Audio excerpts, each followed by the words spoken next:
Bonjour à toutes et à tous et bienvenue dans ce nouveau podcast. Alors aujourd'hui les gars, on se retrouve pour parler d'un combat qui ça peut foutre la merde dans le classement chez les Français. Ça peut être dangereux. On parle de Nassourdine Imavov contre Israël Adesanya. Ils doivent s'affronter le 1er février prochain en Arabie Saoudite. Et pour parler de ce combat, je vous ai ramené quelqu'un que je kiffe ses analyses. C'est pour ça que je l'ai ramené. On a Nico qui est avec nous. Nico, comment tu vas? Ah, super, et toi? Bah ça va très bien. Et aujourd'hui, on va essayer de parler de ce combat parce que ça semble être dangereux. Ça semble être vraiment dangereux pour Nassourdine. Et on va parler de ça. Look, to the man, no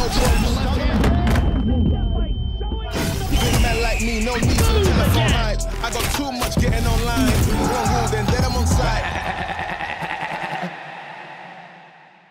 Et voilà, de retour pour parler de ce combat qui s'avère être vraiment un bourbier.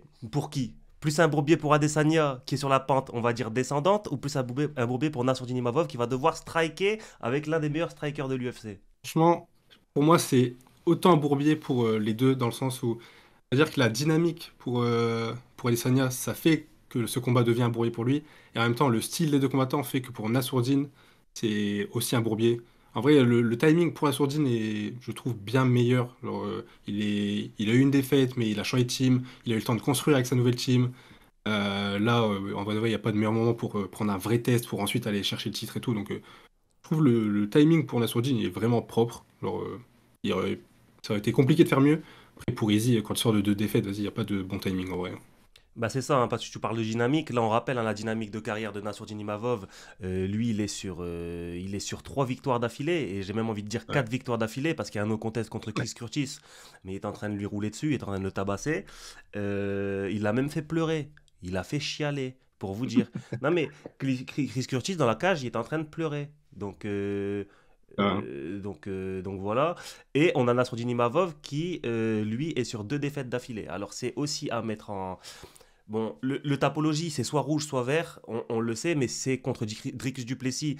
Et il est en train de lui faire un bon boulot quand même. Mais bon, il a perdu, il a ouais, perdu. Et contre Sean Strickland, c'était une surprise. C'est là où il a perdu sa ceinture. Non, il n'a pas perdu sa ceinture contre Sean Strickland. Il voulait la si, si, récupérer. si, si. Non, il Ouais, l'avait il avait récupéré récupéré contre contre Alex Pereira. Pereira, pardon, ouais. Ouais. Il avait récupéré contre Alex Pereira et il a reperdu contre Sean Strickland. Et c'était une grosse surprise parce que Sean Strickland, c'est un peu le plot, c'est un peu le bot originel et personne ne misait sur lui. Mais il a quand même tapé beaucoup, beaucoup de monde. Donc il a perdu contre ces deux gars-là. Et voilà, tu parlais de dynamique. Mais pour moi, franchement, je vous dis la vérité, les gars, et dites-nous en commentaire ce que vous en pensez. Adesanya, parce qu'en fait, les gens ils sous-estiment Dricus Duplessis comme ils sous-estimaient Sean Strickland. Mais Dricus Duplessis, c'est un vrai problème. Et pour moi, c'est pas le. Parce que tu vois, des fois, on a ces combattants, ils sont sur le déclin. Ils sont sur le déclin et vas-y, ils vont faire que perdre. Là, Adesanya, c'est pas ça. Selon moi, c'est pas ça Ouais, du non, tout. clairement. C'est le Clairement. mec qui a laissé inerte ce caillou d'Alex Pereira. Donc voilà, c'est une bonne dynamique pour Nassourdine, mais ça reste très dangereux. Ouais, ça reste dangereux. En fait, ce qui donne l'impression que Dricus et Strickland sont moins forts dans la vision enfin, la vision de beaucoup de gens en tout cas, c'est parce qu'ils sont pas orthodoxes. Genre Strickland, sa défense, elle est un peu particulière. Duplessis, ses accélérations, ses blitz et tout, c'est un peu particulier. Du coup, on a la sensation qu'ils sont moins forts, mais en vrai de vrai, c'est tout autant des bourbiers que tous les mecs qui sont dans les tops du classement. Et les perfs d'Adesanya, bon, contre Strickland, est un peu bizarre. Il fait pas grand-chose, il se fait pas mal dominer, mais sans donner grand-chose, on va dire. Duplessis, sa perf, elle était plutôt bonne, en vrai de vrai, surtout en striking. Après, en termes de grappling, vas-y, on en parlera un peu après, mais en termes de striking, en tout cas, sa perf a été bonne, il frappait fort, il mixait bien les zones et tout, donc franchement, il n'est pas du tout sur le déclin réellement. Bon, il vieillit quand même, mais en vrai, en middleweight, 35, je sais pas quel âge il a, genre 35, 36 ans peut-être. En vrai, de vrai, ça va. Ouais, un peu moins, je pense, il y a un tout petit peu moins. Mais c'est vrai que, bon, tu parlais de son grappling. Moi, c'est ça qui m'a étonné avec Dricus Duplessis, hein, parce que Adesanya, dans toute sa carrière, on n'arrêtait pas de dire oui, mais s'il se fait grappler, il se fait grappler, il est mort. Mais on l'a vu, il a su dévier cet aspect du combat. Marvin Vettori, avec énormément de personnes, hein, notamment avec Robert Whittaker, etc. Il a fait un 5 rounds avec Whittaker. Il a éteint aussi au deuxième round lors de leur premier combat. On voit que c'est un adversaire qui, à l'image par exemple d'un Alex Pereira, on mise pas sur son grappling, mais il reste très très très dangereux. Et c'est là qu'on dit Drix Duplessis, c'est un peu une anomalie. Il est venu, il a soumis, c'est passé très très vite, tu vois. Ah, pourtant, la séquence sur laquelle il le soumet, c'était flash. Genre, il l'amène au sol, il prend le dos, il soumet direct. Genre, c'était compliqué pour Adesanya de réagir vite en fait. Ouais, c'est ça qui était surprenant. Mais moi, surtout je crois que c'est dans le deuxième round où il s'est amené au sol genre 3 4 fois Adesanya. Il se relevait toujours, il défendait bien, mais sa manière de défendre, je trouve, elle laissait beaucoup d'opportunités. Bah, d'ailleurs, c'est sur ça que Duplessis ensuite il prend le dos, tu vois. Mais il se met facilement à 4 pattes, mais il le fait pas de la manière la plus clean possible. Du coup, il y a beaucoup de phases en grappling où je me dis, un mec qui a vu ça et qui se prépare pour ça, en vrai, il peut potentiellement utiliser ces failles-là pour prendre le dos, sécuriser le dos, gagner du temps de contrôle, voire essayer de soumettre, tu vois. Et tu penses que Nassourdine Imavov il va pouvoir capitaliser sur le grappling? Enfin, en fait, le game plan, on va essayer de se projeter un peu dans la team de Nassourdine et même dans sa tête à lui. Tu penses qu'il va opter pour quoi? Soit il va se dire, bon, en striking, c'est l'état d'usine. Soit il va essayer enfin, du coup, il va essayer de passer par le grappling. Ou alors il va essayer de se dire, j'ai mes chances en striking, à l'image d'Ashen Strickland, et je vais essayer de choquer le monde. Moi, je pense qu'ils vont croire quand même sa team et lui en son striking à un minimum. Je pense qu'ils vont pas faire que striker, je pense qu'ils vont mixer quand même. Je pense qu'ils vont croire en minimum à ça, en la possibilité de, genre, de mettre la pression, faire reculer un peu Adesanya, essayer de le cadrer un peu et essayer de rentrer en anglaise. Je pense qu'ils vont quand même jouer sur ça pour pouvoir masquer les entrées et essayer de chercher le sol. Je pense qu'il serait un peu un mix d'eux en fait. Et tu penses que. Parce que moi, c'est là en fait, je me dis, c'est un bourbier pour Nassourdine. Parce que. Ça sert à rien après le combat, si Nassourdine il gagne, venir reprendre l'extrait et dire ouais, les médias français ils croient jamais en nous. Et les gars, je suis pas Madame Irma, je suis Monsieur Isma et je n'ai pas de boule de cristal. Moi, je donne juste mon avis. Je dis que là, pour l'instant, je pense que c'est compliqué parce que je vois pas Nassourdine le dominer au sol. Je sais pas s'il y a le grappling vraiment nécessaire pour le maintenir au sol, le dominer, le soumettre. Et surtout qu'Adesanya, il sort d'une défaite comme ça, donc il va vraiment bosser dessus. Il y a peu de chances que ça se reproduise exactement de la même manière. Et c'est là le problème, en fait. Il y a, la solution, ce serait de rester en striking, parce que c'est vraiment l'arme aussi de Nassourdine. Et là, ça va être dangereux. Si tu restes en striking avec Adesanya, on peut dire ce qu'on veut, c'est un vrai problème. Et j'ai peur que ça connecte parce que beaucoup s'y sont essayés, y compris Alex Pereira, qui est selon moi l'un des meilleurs strikers de l'UFC, si ce n'est le meilleur, et il a fini inerte. Et même le premier combat où Alex Pereira il gagne, pendant 5 rounds, il se fait dominer, il faut le dire. Donc là, c'est Ouais. compliqué pour Nassourdine. Est-ce que c'est la seule Ouais, de ouf. solution? Est-ce que. Je sais pas, en vrai, de vrai, c'est dur à dire. Je pense que je suis pas totalement d'accord avec toi parce que je pense que la sourdine, il peut l'amener au sol, voire il peut se servir de son sol et pour le contrôler et dominer un minimum. Le problème, et c'est pour ça que je dis que le match-up est relou, c'est que pour moi, si Nassourdine arrive à faire ça, enfin qu'il y arrive ou pas, dans tous les cas, en termes d'énergie, de cardio, s'il arrive dans les rounds 4 et 5, je pense que Easy, il sera bien mieux que lui. Et pour moi, c'est genre le problème principal, c'est que Nassourdine, quand il utilise son grappling, on voit que sa barre d'énergie, elle descend beaucoup plus vite que quand il fait que striker. Et même contre Brandon Ryan, ça s'est vu, même s'il strike à la fin, c'était moins rapide et tout, il y avait moins de volume et tout. Et du coup, je pense que plus le combat va avancer, s'il se finit pas tôt, plus le combat va avancer, plus Adesanya il aura l'avantage sur Nassourdine, surtout si Nassourdine a utilisé son grappling et qu'il l'a pas fini, tu vois. Bah c'est ça, en plus je crois, et ça fait depuis, tu parles de cardio, etc., de round, etc. Je crois, si je dis pas de bêtises, ça fait depuis 2018, ça fait depuis 2018 qu'Adesanya, il combat en 5 rounds. Ça fait, Ouais, bon, il est trop habitué. il va pas tout le temps au bout des 5 rounds, mais ça fait depuis 2018 qu'il fait des préparations pour un 5 rounds. Ça fait depuis, je crois, 2019 qu'il fait que des main events. Anderson Silva, Kelvin Gastelum, Robert Whittaker, Yoel Romero, Paulo Costa, Jan Blachowicz, Marvin Vettori, Robert Whittaker, une deuxième fois, Jared Cannonier, Alex Pereira, Shane Strickland, Dricus du Plessis, et je fais exprès d'énumérer comme ça pour vous rendre compte de la performance que c'est de battre Adesanya. Si Nassourdine le fait, ce sera vraiment l'une des plus grosses performances qu'on ait pu voir en France. Et De vraiment, ouf. pour revenir sur ce côté cardio et habitude des grands rendez-vous, Adesanya a l'avantage hein, sur ça, vraiment. Ouais, clairement. Et je pense que c'est une des raisons pour lesquelles il sera favori, c'est qu'il a vraiment une vraie expérience dans le sens où ça fait pas juste longtemps qu'il est là. Ça fait longtemps qu'il est là, ça fait longtemps que c'est une star qui est dans des grands rendez-vous, des grands moments, et ça fait longtemps qu'il performe dans ces gros moments, même s'il est sur deux défaites et tout. Ça fait longtemps qu'il vit ça vraiment à 100%. Donc il n'aura pas cette pression-là de c'est un grand rendez-vous. Nassourdine l'aura, je pense, un peu plus quand même. Parce que même ces derniers events à Nassourdine, contre Cannonier, contre Dolidze, c'était pas les trucs les plus hypés de l'histoire, tu vois. Donc il n'y avait pas Ouais. non plus une pression qui était immense. Là, contre Adesanya, il y aura une big pression quand même. Ouais, après, ce qui peut un peu le sauver, entre guillemets, c'est que c'est en Arabie Saoudite. C'est que là-bas, le Ouais. public, il sera pas vraiment. T'as vu, tu m'aurais dit, ouais, il prend Adesanya en Australie ou en Ah là, ça va venir. Nouvelle-Zélande. C'est compliqué. Il prend Adesanya même aux États-Unis, c'est compliqué. Bon, là, c'est en Arabie Saoudite.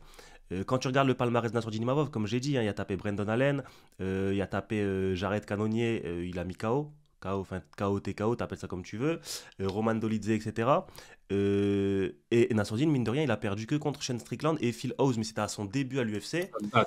Mais même au niveau du palmarès, vraiment, grosse. Enfin, c'est ce que fait Nassourdine, c'est exceptionnel, surtout ces derniers temps. Mais vraiment, si je devais donner un pronostic, ce serait vraiment sur Adesanya. Toi, ton pronostic, ça partirait sur qui? Pronostic, c'est chaud, hein. Pronostic, c'est très chaud. Mais on Je prend pas, pense que. faut pas prendre en compte le fait que Nassourdine soit français, parce que oui, c'est un français, on Ah l'aime non, bien, moi on je le l'aime bien, fais, je suis là, etc. ça. Mais Alors, moi, comme je t'ai dit, je pense que Nassourdine va l'amener au sol. Après, enfin, je pense qu'il va réussir à l'amener au sol, je veux dire. Après, la question, c'est est-ce qu'il va réussir à trouver l'opportunité pour le soumettre? Et si jamais il le soumet pas, pour moi, il est un peu dans la merde parce que, comme j'ai dit, niveau énergie, tout, ça va être chaud. Et Adesanya, il est fort pour ensuite striker quand il vient de se relever et tout. Quand Duplessis, on l'a vu, il se fait amener au sol, il se relève directement, pression, papa, ça part instant. Donc, c'est un peu chaud. Je pense que mon prono, ça va être, je pense que ça va être Adesanya à décision. Je pense que Nassourdine ne va pas se faire finir. Avec genre les deux premiers rounds où la Sourdine potentiellement peut gagner. tu sais, moi, je pense que ça va se passer comment? Je pense que la team de Nassourdine et même Nassourdine, tu vois, Nassourdine, c'est pas un gars qui envoie beaucoup de kicks, etc. Ils vont se baser beaucoup sur le combat de Kelvin Gastelum. Beaucoup sur le Ouais. combat de Kelvin Gastelum. Est-ce que Nassourdine, t'as souvenir qui arrive à switch de garde ou pas? Il l'a déjà fait, ouais, contre Dolidze, il le faisait, il envoyait des high kicks gauche même, mais il le fait pas souvent. Il combat beaucoup en droitier quand même, mais il le fait Ouais. de temps en temps, ça arrive. Bah, il pourra peut-être essayer d'exploiter ça quand Adesanya est en droitier. Ouais. En gaucher, lui, du coup, parce que quand tu regardes le combat contre Kelvin Gastelum, ce qui a fait la différence, parce que Kelvin Gastelum, il l'a gonflé vraiment. Quand tu regardes le combat le plus dur d'Adesanya, et même l'un des plus beaux combats du MMA moderne, c'est Adesanya contre Kelvin Gastelum. Si vous ne l'avez pas vu, allez le voir. C'est en 5 rounds, c'est une guerre, mais Kelvin Gastelum il est beaucoup plus petit que lui, et c'est vraiment en explosion qui rentre dans la boîte en passant son pied à l'extérieur, souvent, et il arrive à toucher pas mal de fois Adesanya, et que sur de l'anglaise. Alors même, je crois que c'est dans le troisième round, il lui met un high kick et il le sonne, etc. Mais c'est essentiellement sur de l'anglaise. Il y a pas vraiment eu de lutte, etc. Mais c'est vraiment beaucoup de l'anglaise. C'est un peu à l'image de ce que, selon moi, Nassourdine va essayer de faire. Il regarde ce qu'a fait Kelvin Gastelum, il se dit c'est pas impossible. Il regarde ce qu'a fait Shane Strickland, il dit c'est pas impossible. Donc il va essayer d'avancer à mon avis sur lui mettre une pression. Mais attention parce que c'est très gros contreur, vraiment très gros contreur, il faut pas s'exposer.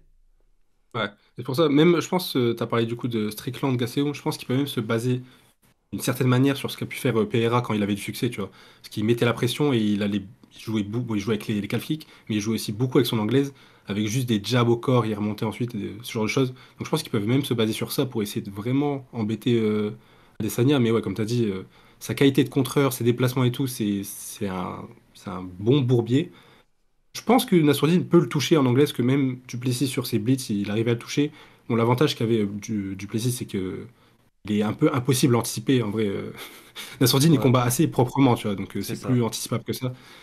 Mais ouais, à voir. Je pense qu'il peut le toucher en anglaise quand même, moi.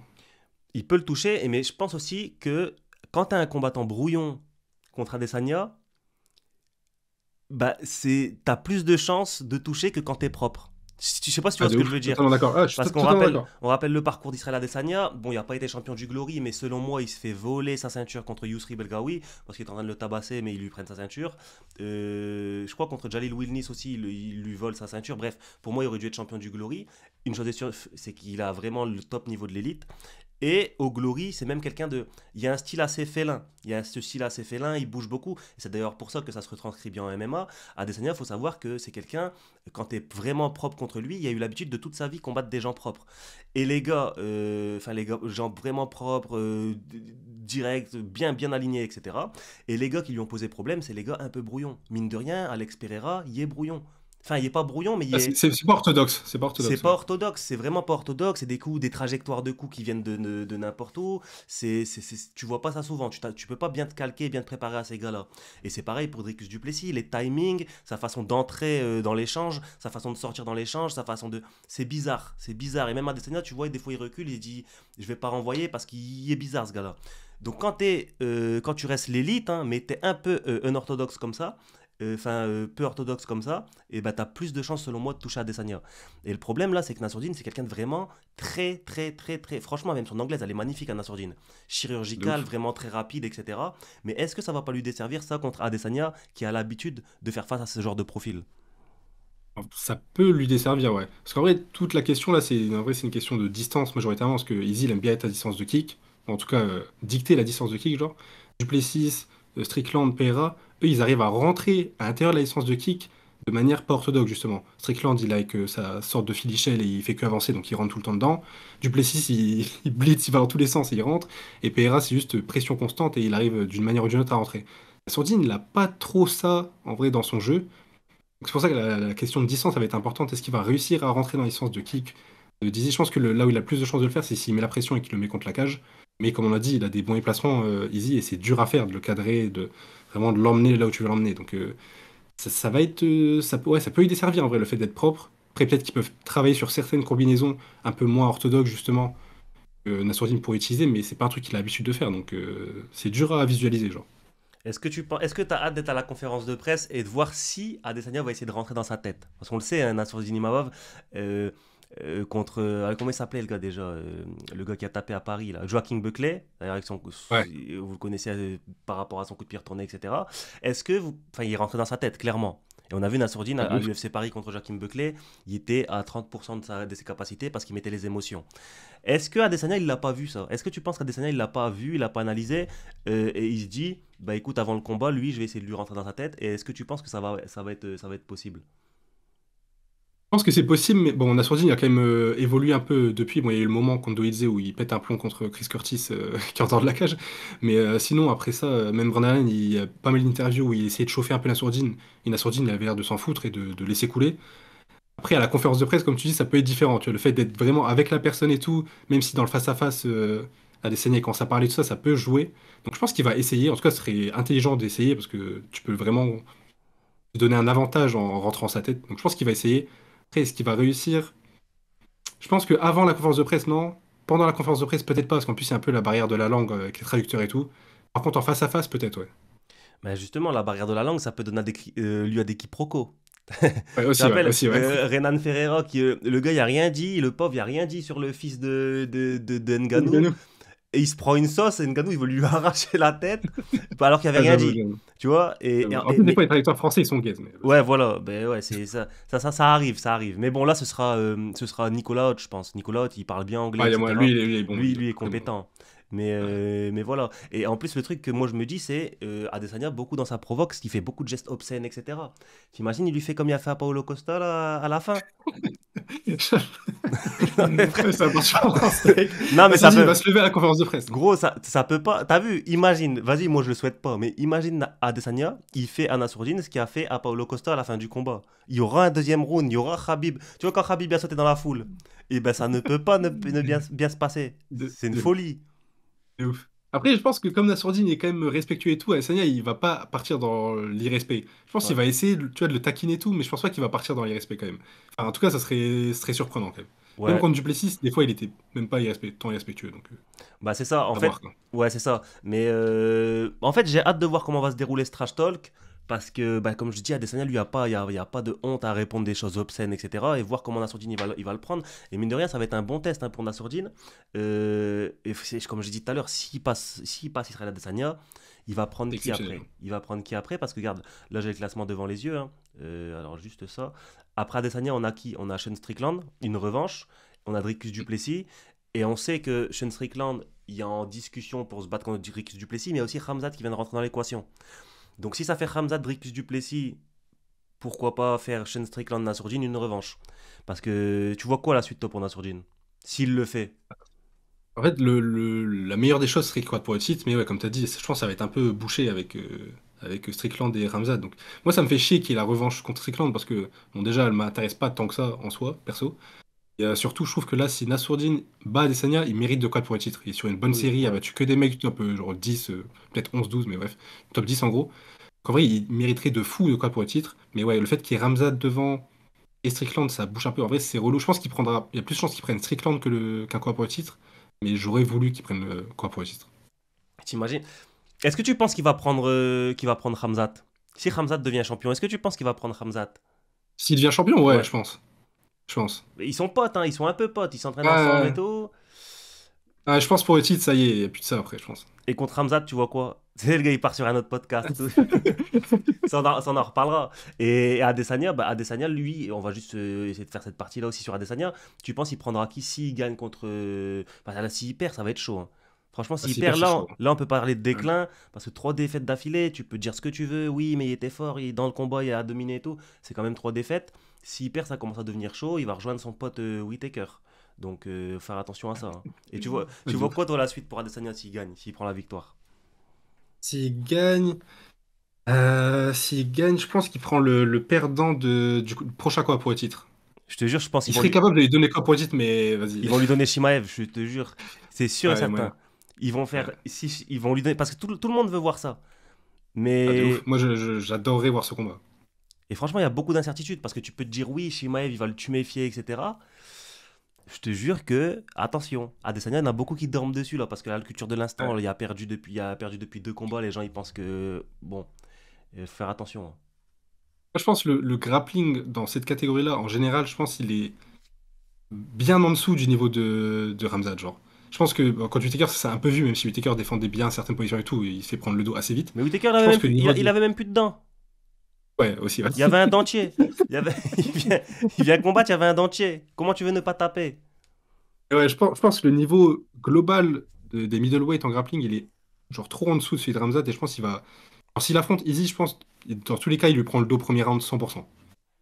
Après, à voir s'il survit, tu vois. Et je pense, Ouais. dans tous les cas, il lui prend le dos. Parce que ouais, parce qu'il n'y a pas la lutte de Kamaru, mais enfin, moi je compare à Kamaru Usman, tu vois. Mais Ouais, Kamaru Usman il est quand même solide, mais bon, c'était dans une catégorie en dessous. ouais, c'est solide. Enfin, cette Ah, catégorie, aussi, ouais. mais Usman c'est un gars de la catégorie en dessous. Ouais, il était en short notice, quoi. Ouais, donc, on a hâte de voir ça. En tout cas, dans les commentaires, dites-nous, vous pensez qui va gagner? C'est quoi vos pronos? Nassourdine Imavov, Israël Adesanya. J'essaierai de faire plus de podcasts sur ce sujet parce que franchement, ce combat il est vraiment intéressant. Stylistiquement, c'est très très intéressant. Mais moi, je dois pas vous cacher, pardon, j'ai peur. J'ai vraiment peur parce que moi, Adesanya, je le suis depuis très longtemps, donc forcément j'ai une petite préférence. Mais Nassourdine Imavov, c'est un Français, donc on se doit quand même de soutenir et de ne pas lui sauter le mal. Donc j'ai très très peur et voilà. Donc dites-nous en commentaire et surtout les gars, un grand merci à Nico d'être venu pour ce podcast. On a essayé de faire un truc assez rapide, assez qualitatif. Lui, je te laisse donner tes réseaux. T'as une chaîne YouTube, t'as une chaîne Twitch, t'es sur TikTok aussi. Ouais, je suis sur TikTok, on va dire que là où je suis le plus présent en ce moment, c'est plutôt sur TikTok quand même.